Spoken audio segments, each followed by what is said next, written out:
Hello, you show you how to hard reset on Huawei Y6 Prime. Turn off the phone.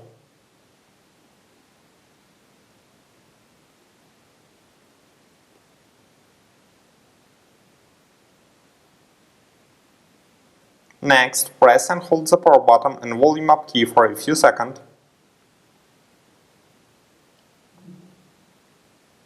Release the power button when the Huawei logo appears.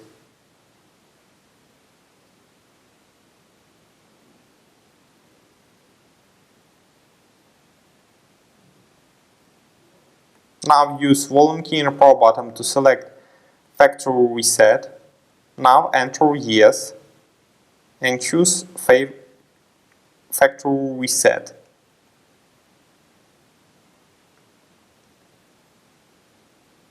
Finally choose reboot and reboot to system. Thank you for your attention. Subscribe to our YouTube channel and rate the video.